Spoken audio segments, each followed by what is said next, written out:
The wind is rising. Soon it will be time to close up the gare. Where are you? What are you doing? Are you preparing for bed? Come, join me. Let's hurry before the sun dips below the mountains, and the cold wind, it blows sharp across the steppe in the night. The yurt is small, maybe a little cramped if you have many children. There isn't much furniture. A low table, a chest, some stools.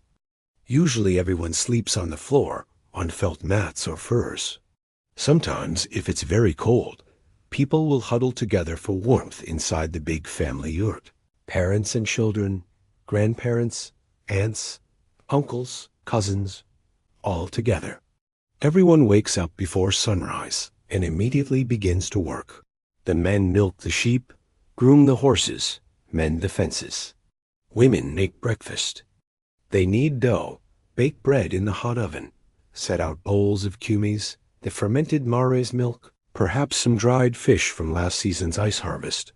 The children help what they can. They gather wood, carry water, feed the animals. After breakfast, it's time to tend the flock. The women drive the sheep and goats out to pasture. They stay close to the yurt, watching, guarding against wolves and bears and the occasional hungry wolf. Men take the horses farther out to graze, sometimes hunting along the way. They might catch a deer or an antelope and bring it back to the camp to share for dinner. When the sun climbs high in the sky, the work stops. It's too hot to do much else. So the family gathers together inside the yurt to eat, drink, tell stories and jokes, play games, sing songs. And when the sun sinks lower, it's time to start the long work again. The days are never long enough to do all that must be done. There isn't much time for anything else. But sometimes there is a moment before dark when a young boy, looking up at the endless sky full of bright stars, wonders about the world beyond the steppe, dreams of adventure and faraway places. He tells his sister, and she tells her grandmother, and she remembers when she was young, and the world seemed big and new, and she dreamed of adventures too. But that was long ago. Now her hands are gnarled and old, like the branches of the lone tree outside the yurt, gnarled and twisted by the wind. But the wrinkles on her face, they hold the starlight too. And if you look closely, you can see that even the smallest lines, etched by the smallest sorrows, also hold the memory of every smile. Do you remember the stories your grandmother told you? Stories of princes and princesses, of brave knights and fearsome dragons? Did you ever wish that you could be a hero too? That you could leave your home and go on an adventure to slay a dragon and rescue a princess? Well, that's exactly what happens in the next episode. When he was very young, Temujin's father was murdered and his family scattered.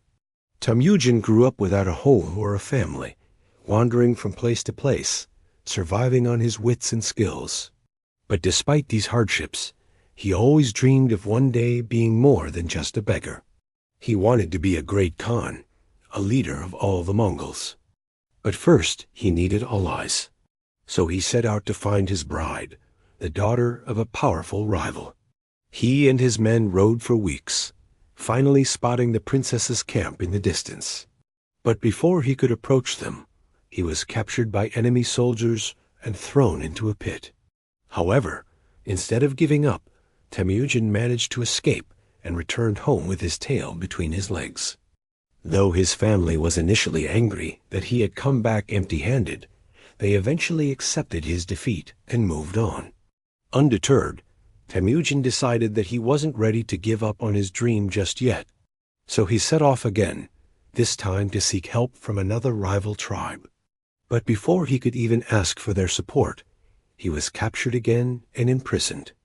Despite being beaten and tortured by his captors, Temujin refused to give up hope. He knew that with enough determination, he would one day become the great Khan he was destined to be. After years of imprisonment, he was finally released and set out to unite the Mongol tribes under his banner. He was finally ready to claim his destiny as Genghis Khan.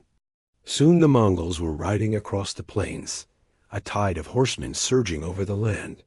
They swept aside all opposition until only one rival remained, the Chinese.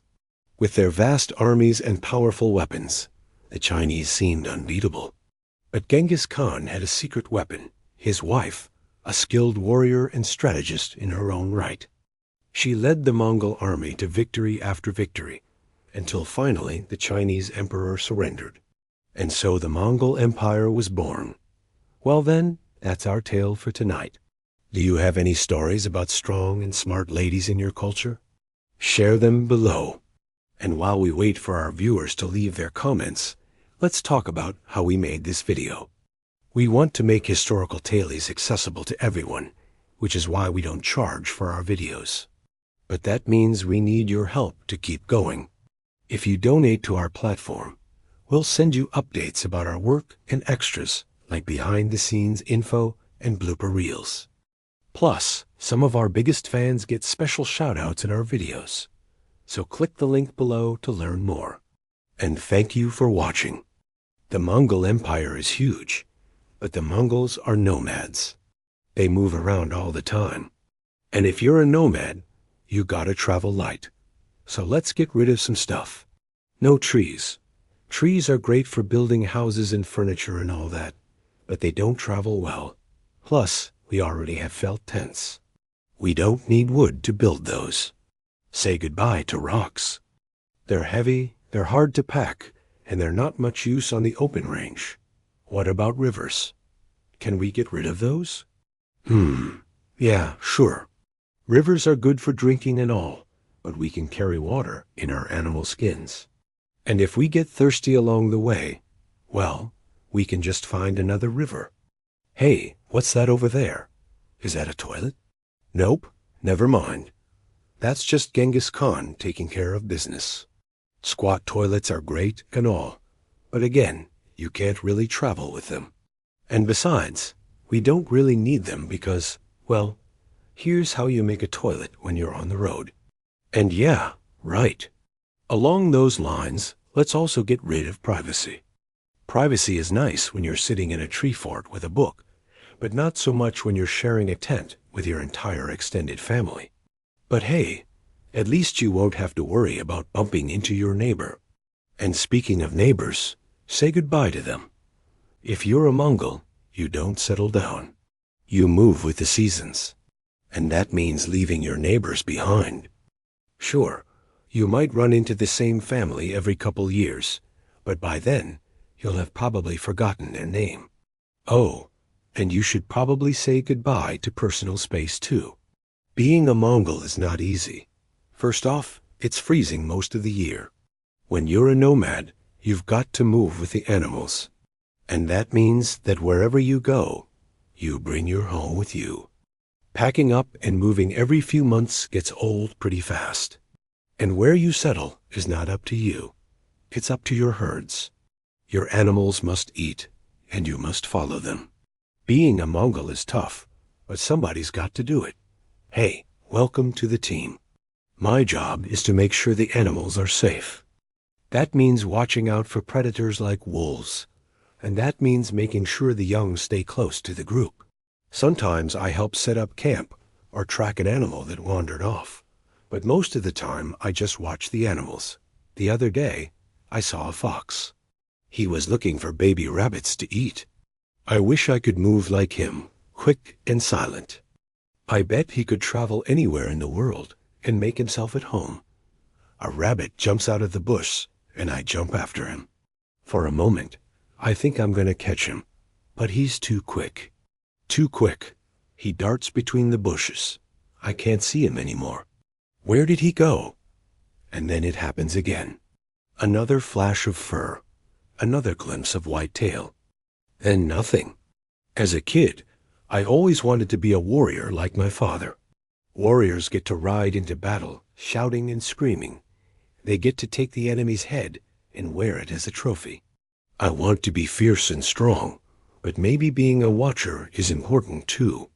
Maybe knowing what's going on around you is the first step to keeping everyone safe. After all, who knows?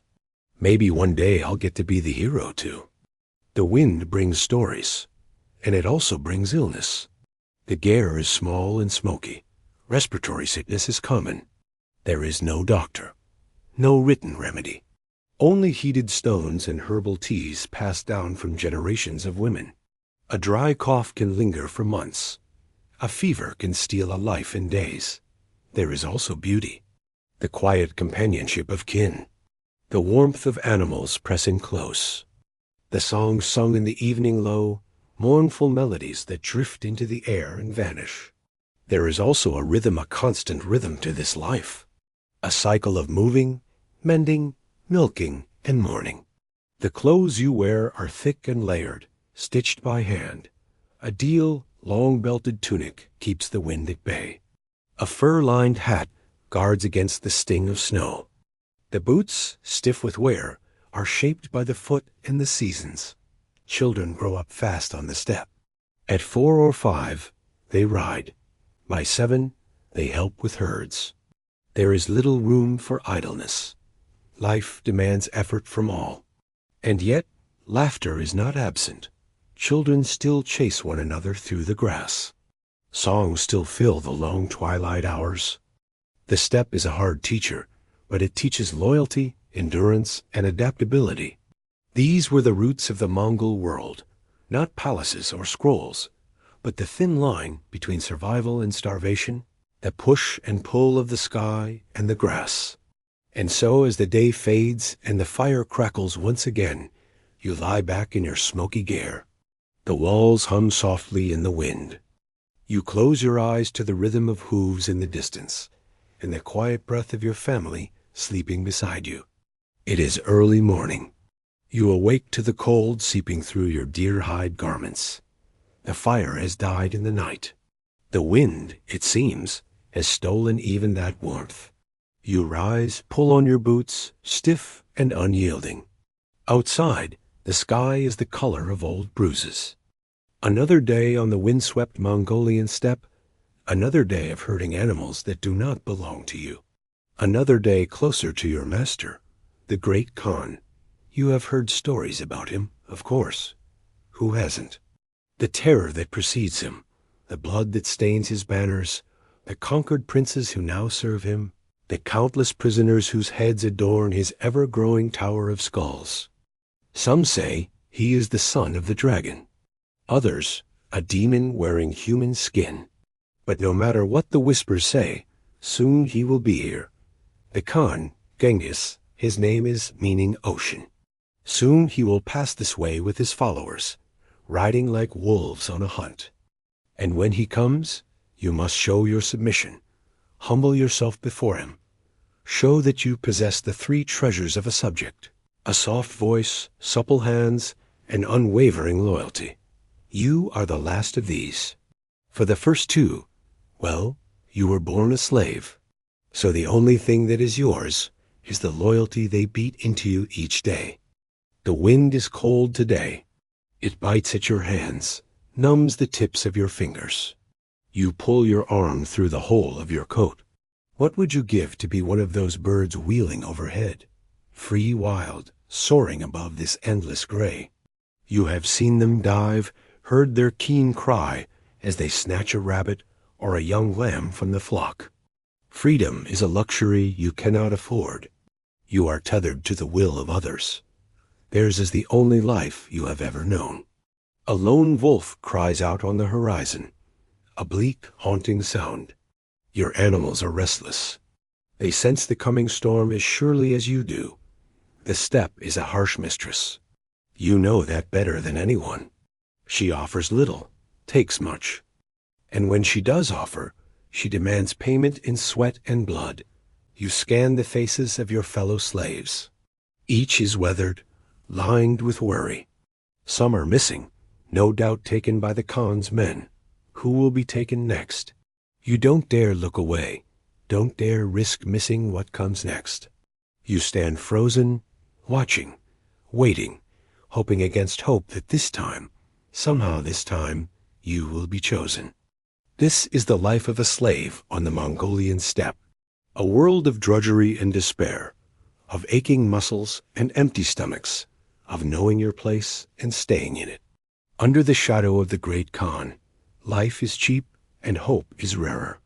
But even here, even now, the wind carries tales of rebellion, of a growing resistance, a whisper of an uprising, a chance, however slim, for freedom.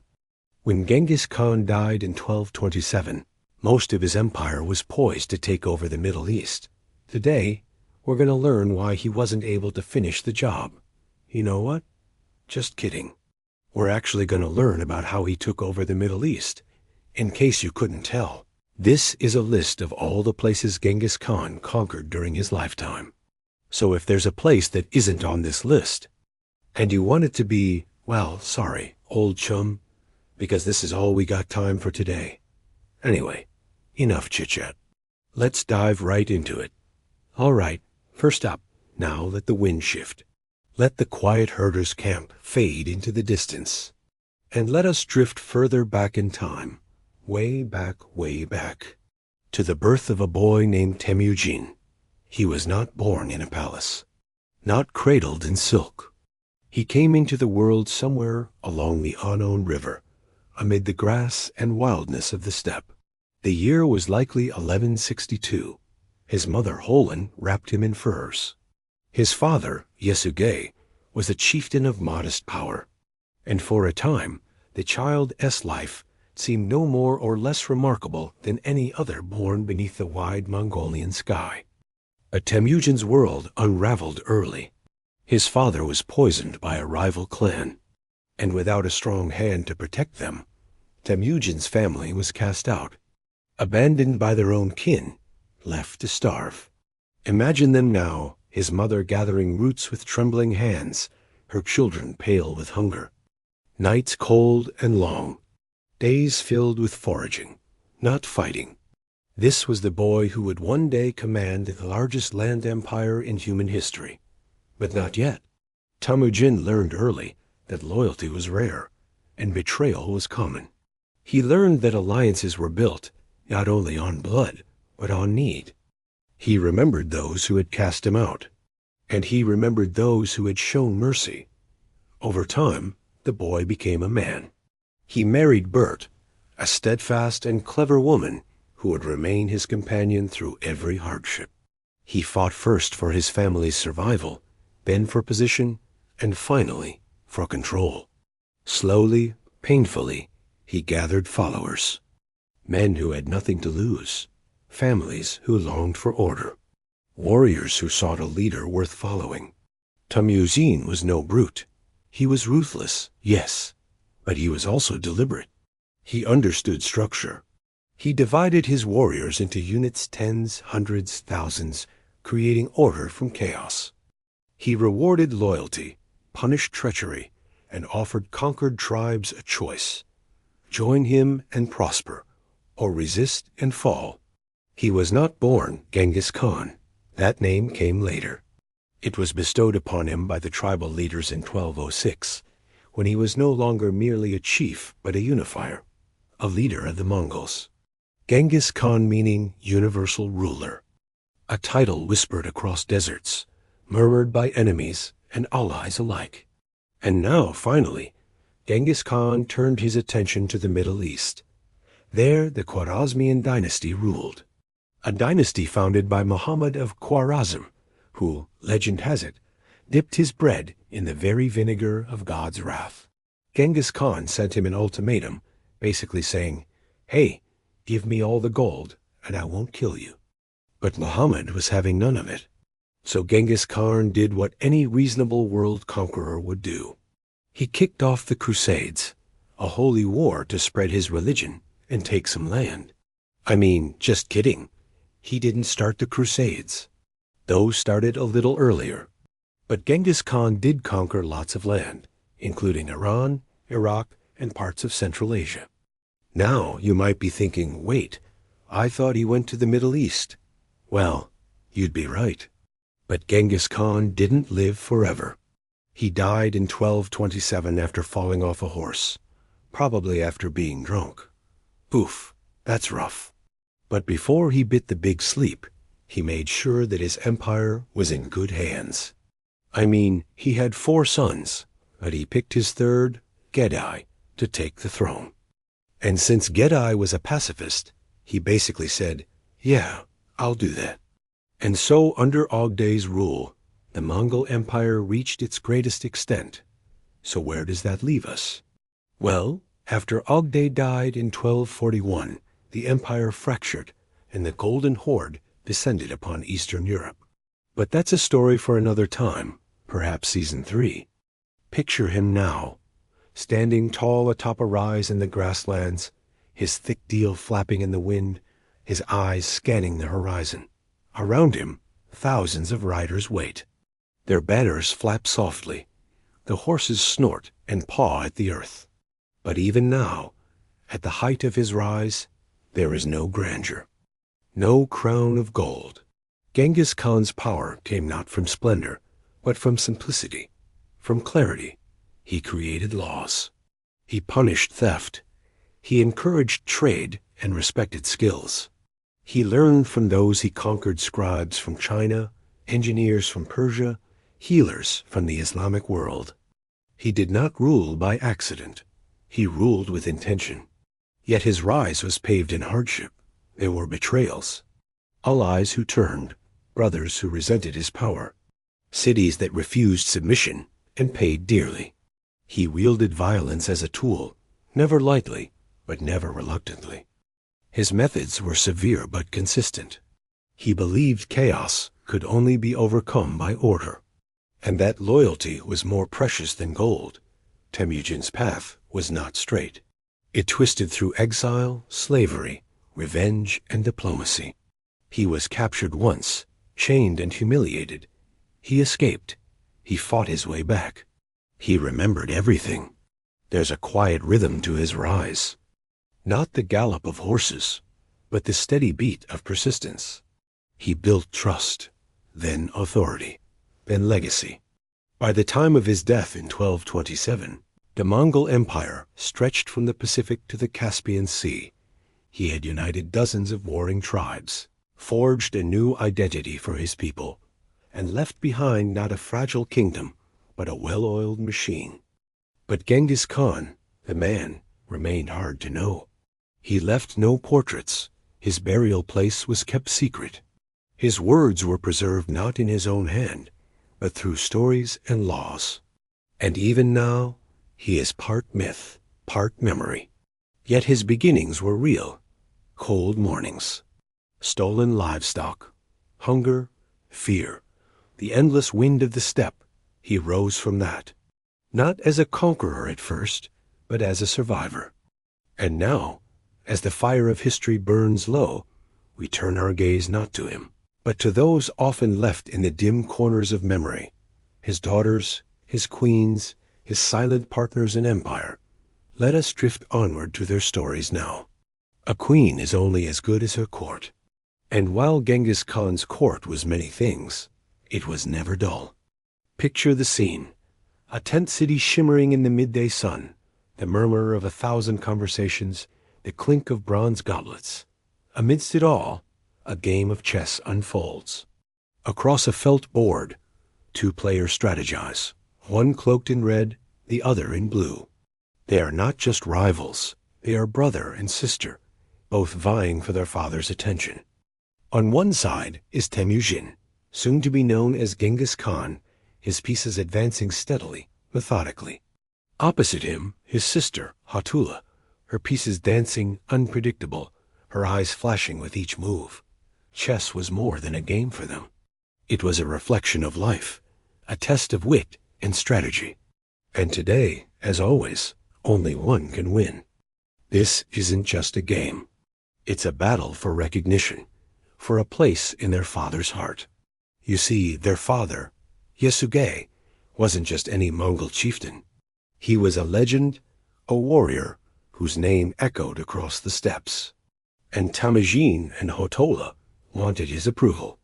They bickered constantly, these two, fighting over who would become their father's heir. But beneath the rivalry, there was respect, a shared love for the game, for the thrill of outmaneuvering an opponent. When the game ended, it was Hotola who emerged victorious. She looked at her brother, his young face creased with concentration, and knew she had found a worthy opponent. And as their father looked on, pride swelled in his chest. These weren't just games anymore. They were glimpses into the future. He saw in them the seeds of what was to come, a dynasty that would change the world. Genghis Khan's rise to power was a tapestry woven with threads of conquest, diplomacy, and marriage. And at the center of this grand design were his wives, his consorts. They were not merely women. They were allies, advisors, and partners in his grand vision. Picture Bort, a young woman of the Karaite clan, her beauty matched only by her spirit. Her betrothal to Temujin, later Genghis Khan, was a strategic alliance, a bond between two powerful clans. But it was also a love story, a romance that blossomed amidst the vastness of the Mongol plains.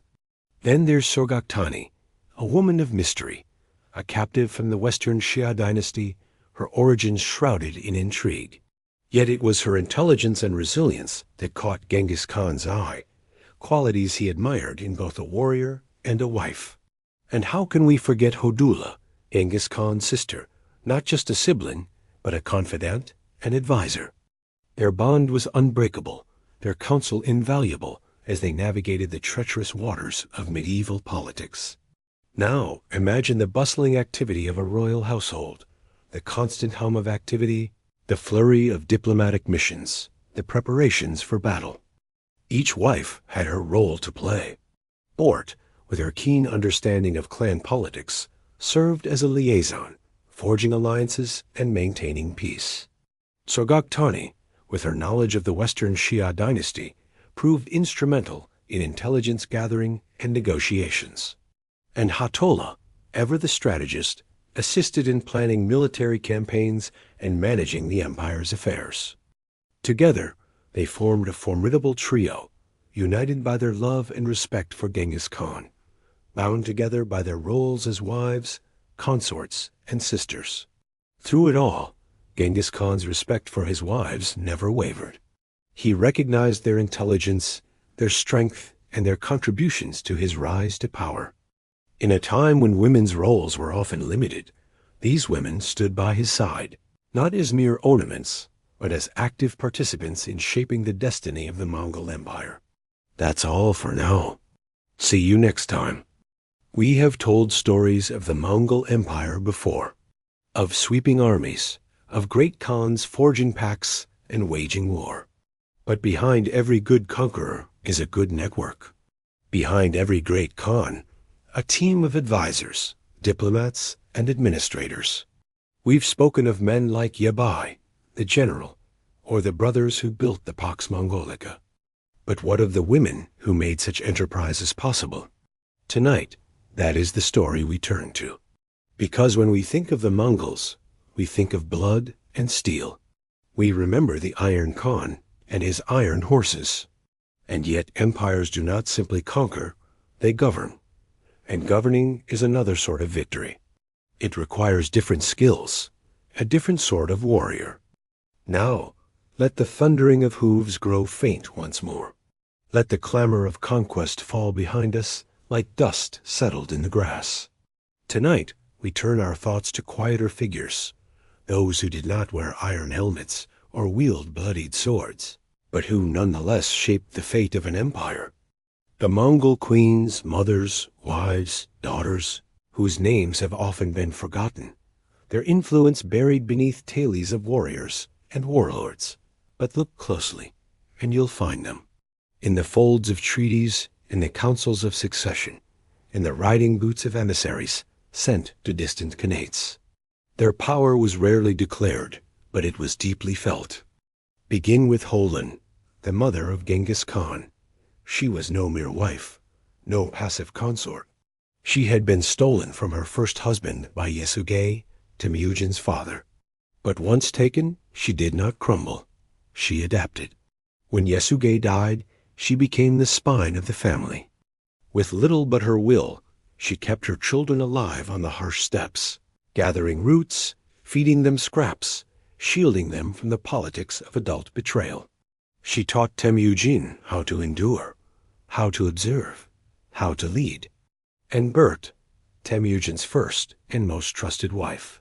She was kidnapped by a rival tribe and rescued weeks later by her husband. But she never disappeared into the shadows afterward. She bore his first sons, yes, but she also advised him. Her sons would become khans. Her words, though lost to us, echoed in the policies of the empire. Then there were the daughters. They are harder to trace, for their histories are often written in silences. Yet they held real power. One of the most remarkable was Alakai Beki, daughter of Genghis Khan, married off to a conquered people in the western regions. But she did not simply take on the role of a wife. She was installed as a governor. She ruled. She sent back reports, dispensed justice, and upheld her father's laws. And she was not alone. Many of Genghis's daughters became rulers in their own right. Strategic marriages used not only to secure alliances, but to extend governance. These women ruled over trade routes, collected taxes, and suppressed rebellions. They acted as khans in all but name. We can't say how many women served in local Mongol governments, how many kept the wheels of administration turning smoothly. History has not been kind to the memory of most of them. But we know this, that women like Holon and Borte did not just keep the home fires burning, they helped build a new world. A world that stretched from the Pacific to the Baltic, where merchants could move safely and subjects could appeal justice.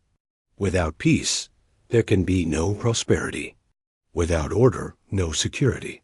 And so it is with empires. As much as steel and blood are needed to forge them, you also need the steady hand of administration, the quiet diplomacy of a good diplomat. And it turns out, the keen eye of a good queen. When the Mongols took Baghdad, they did not sack it at once. They spent weeks systematically rooting out the sources of resistance. By the time they finished, the city was broken. It might seem cold, calculating, even cruel. But in the long run, it worked. The Abbasid Caliphate was incorporated into the empire. Its cities, including Baghdad, became part of the Pax Mongolica, a web of security and exchange. And somewhere in that moment, amidst the soldiers and statesmen, was a woman. An administrator named Alek Begum, an ambassador's daughter, a master of multiple languages, who knew the city's secrets and could navigate its winding streets blindfolded. She may not have worn armor or wielded a sword, but without her knowledge, the great Khan would have had a much harder victory to savor. So tonight, we raise our tankards to the quieter heroes of history, to those who wielded not the sword or the scepter, but the pen and the tongue. May their victories be remembered as well. Thank you for watching. Welcome to my channel. Today we will explore the opulent world of a Mongol noble's Ger.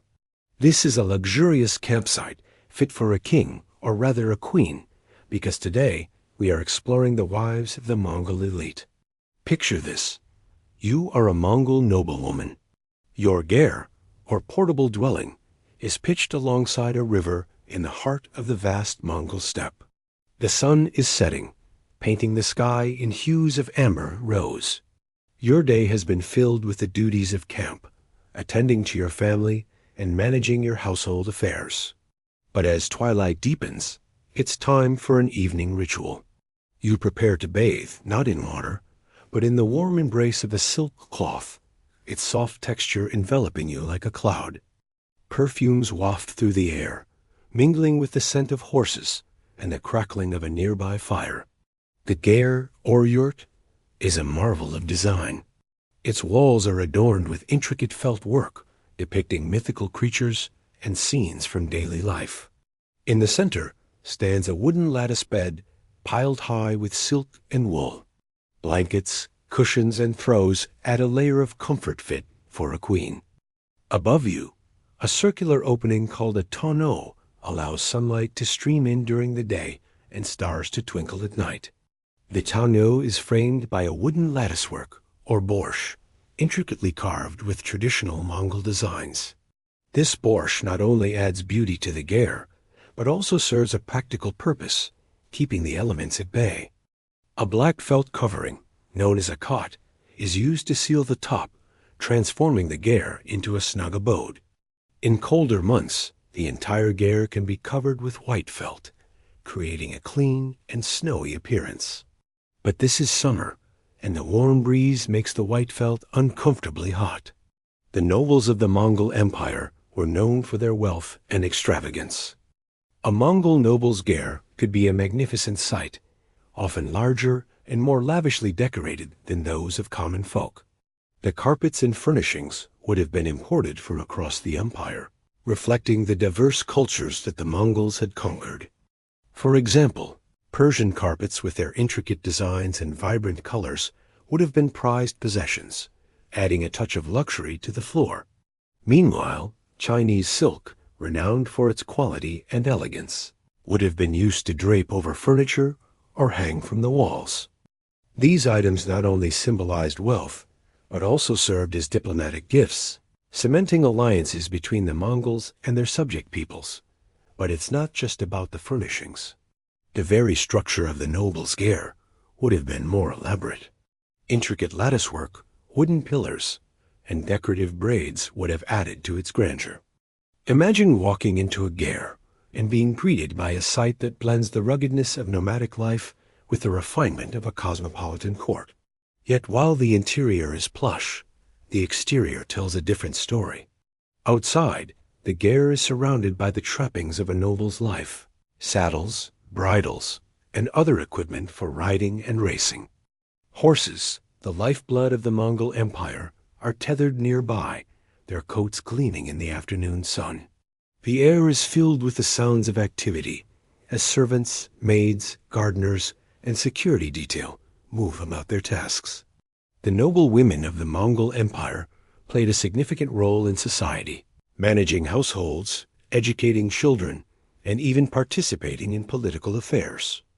Despite their elevated status, they also faced restrictions. While the Mongol rulers were generally tolerant of other religions, they also imposed their own beliefs on those they conquered. For example, the Mongols were known to encourage the adoption of shamanism, a form of belief that emphasized a connection with nature and the spiritual world. This practice often involved rituals and ceremonies that celebrated the natural world. Among the Mongol nobility, women were expected to be well versed in the art of horsemanship, archery, and hunting, skills that were considered essential for survival on the vast steppes. They rode side by side with men, their laughter echoing across the grasslands. As the sun dips below the horizon, casting long shadows across the steppe, the noble women return to the warmth and light of the ger. Their day may be done, but their influence and presence continue to shape the world around them. So the next time you hear the word Mongol, don't just think of fierce warriors on horseback. Picture the noble women too, their laughter ringing across the grasslands, their footsteps leaving silent imprints on the sands of time. Their lives, like the ger that sheltered them, were a blend of tradition and change, strength and grace, a testament to the rich tapestry of life in the heart of the Mongol Empire. We hope you enjoyed this glimpse into the luxurious world of a Mongol noble's ger. Subscribe to our channel for more captivating journeys through history, and make sure to check out our other videos that bring history to life. Thank you for joining us today, and we look forward to seeing you in the next video. In 1241, two Christian monks were traveling through eastern Poland when news reached them of an approaching horde.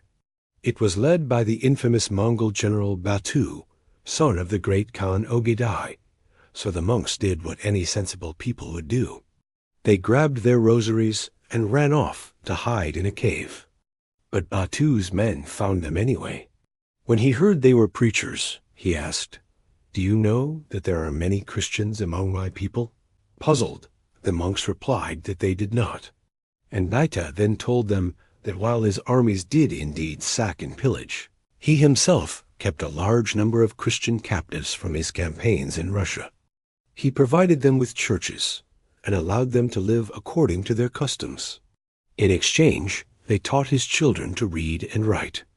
To the soldiers, he said, "You must behave properly towards those who do not belong to your religion." Do not force them to become Muslims. Leave them alone to follow their own beliefs. With that, he left the monks to their prayers and returned to his camp. Life in the Mongol Empire spanned a wide spectrum. If you were the caravan driver, you had little to say and less to eat. If you were the Khan's wife, you could be put to death for a misplaced glance. But if you were a Mongol noble like Batu, life could actually be pretty decent, especially if you liked travel. The fires of conquest did not burn only in tents of bone and wool. As the Mongol Empire stretched outward, from the plains of China to the forests of Eastern Europe, a new class emerged within the ranks of the Mongol elite, and with it, a new rhythm to life. Tonight, we step into their world. Picture this: you are the son, or perhaps the cousin of a Khan, born into the upper ranks of the Mongol nobility. Life has been good. Your father's conquests have brought him wealth, land, and titles, and now it's time to ride out with him and his army. Your father has gone to war, or rather he has gone on campaign. For the Mongols, war was as much about governance as it was about fighting. Dozens of carts lumbering along, hundreds of men following close behind, servants, scribes, falconers, horses upon horses, enough to change mounts each few miles. And at the heart of it all, a noble in command. As you watch the men prepare for bed, their day nearly done, you think about your own responsibilities. Tomorrow you will inspect riders. Make sure their horses are fit and their saddles secure. Then you will ride out ahead of the column, looking for landmarks, game, or danger. You may have to judge a man for stealing a horse, or decide how to spend the Khan's confiscated riches. By night, you'll dine well, eating roasted meats and fragrant cheeses, drinking from gilded cups. After that, you might listen to a storyteller or watch a trained monkey dance. Campaign life was never dull, but it also demanded constant alertness. At some point during the night, you hear a commotion outside the tent. Men shout and move quickly. A guard rushes up to the flap and whispers something to you. There's a fire in the next camp. It spreads quickly, and soon you can see the hungry flames licking at the night sky. You turn to your Khan. He too is awake now, his face grim under the flickering light. "Get up," he says. "We must be ready to ride by the first light." His men have already begun to stir. Soon, the entire camp will be moving, racing away from the fire, racing towards whatever city or settlement they've come to claim. And at the center of it all, the Khan, his nobles and his scholars, riding together toward destiny. For all their skill as warriors and all their ruthlessness in battle, the Mongols were also avid learners. They'd heard rumors of the magnificent palaces in Samarkand, the exquisite gardens of Baghdad, the towering walls of Constantinople. They wanted to see these wonders for themselves. They also wanted to take them, though most of all, they desired knowledge. If a city held astronomers, engineers, doctors, poets, they spared it. If a man could build a siege engine or calculate the stars, he was welcomed, not slain. In fact, Genghis Khan founded an academy near his capital, Karakorum, where Muslim, Christian, and Buddhist scholars gathered to study and teach. That's why the Christian monks felt so surprised when Bata let them go. It wasn't all that unusual. Soon, the sun will rise over the steppe, painting the endless grasslands with gold. The chill of night will vanish as the horses stamp and snort, eager to be off. You help secure the last of the tents, knowing that soon enough you'll be setting up camp again, somewhere else, someplace new. As the horizon widens before you, you feel the familiar thrill. Another day, another adventure. Another mile marched closer to home. For you are never far from home when you travel as the Mongols do. They were a legend in their own time. Masters of the horse and the bow, fierce fighters and merciless killers. In their heyday, the Mongols were virtually unstoppable. But what about their daily life? What did they actually get up to in the course of their day? Well, Join me now as we go back in time to discover what it was like to be a Mongol noble in the 13th century. We'll answer this and much more. Only here, history brought to life. Justice was swift and unbending. Mongol law, the yasa, demanded strict obedience. Theft was punished, often fatally. Insulting a superior, neglecting orders, or betraying an oath could bring sharp consequences. But within that framework, there was an unusual sort of equality. Even a common soldier could rise, should he prove himself, and even a noble could fall, should he err. Picture now the sun setting over a grassy field near Kiev or Bukhara or Damascus. The golden light casts long shadows. Your tent is aglow. A scroll lies open beside a game board of carved bone. The scent of roasted lamb drifts on the air. Beyond the campfires, the city waits, walls crumbling, gates opened. You do not loot. That task is left to others. You inspect, assign, negotiate. A new governor will be installed.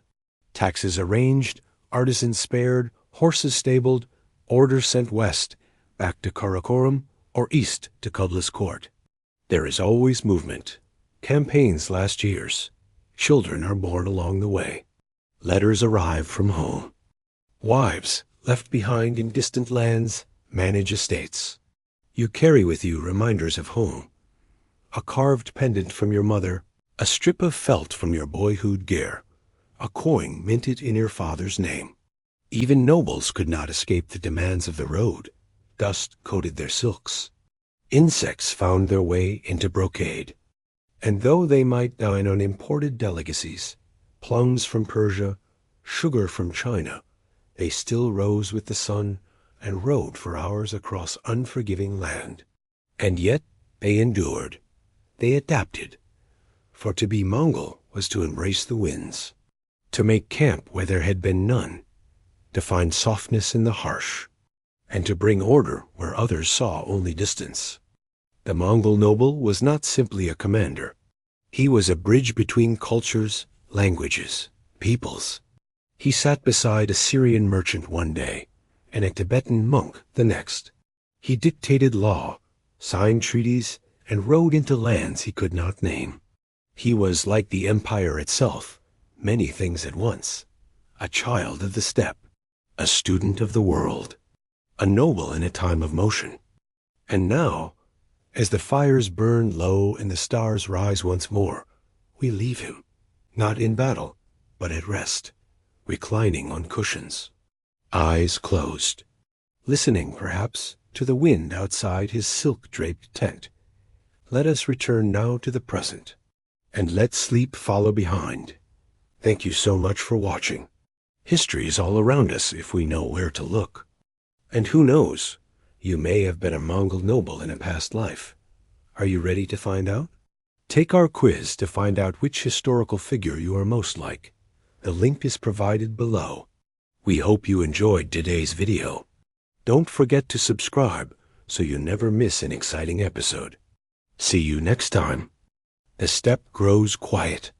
The wind, once sharp and restless, softens into a breeze that moves gently through memory. The hooves that thundered across distant grasslands now seem far away.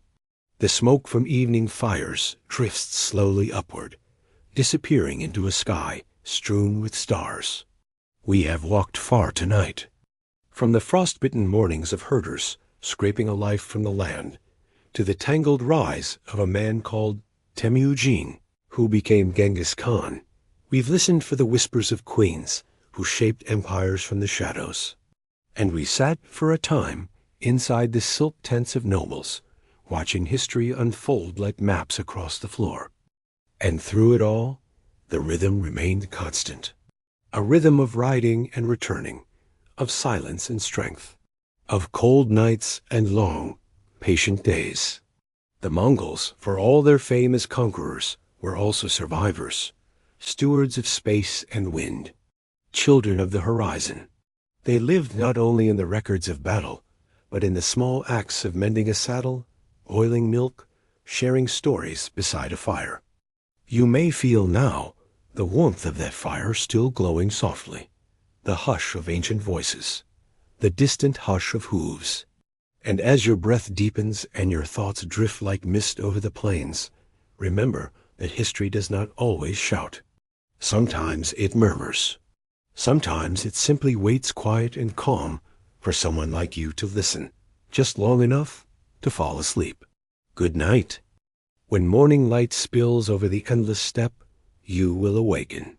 The sun, a molten coin tossed into the endless blue, will wake you from your slumber. Stretch, yawn, wiggle your toes. Feel the cool grass beneath you, soft and yielding. Listen to the wind. Sing its secrets to you. Tell me, do you hear it? Do you feel it? Then rise.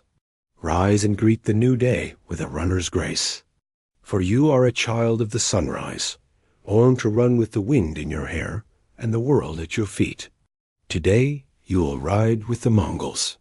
Across the whispering steppe, where the wind dances and the grass remembers the songs of 1,000 summers, there is a nomad's cry. It pierces the blue immensity. It calls to the one who dreams of wandering, to the soul that seeks the open range. Can you hear it?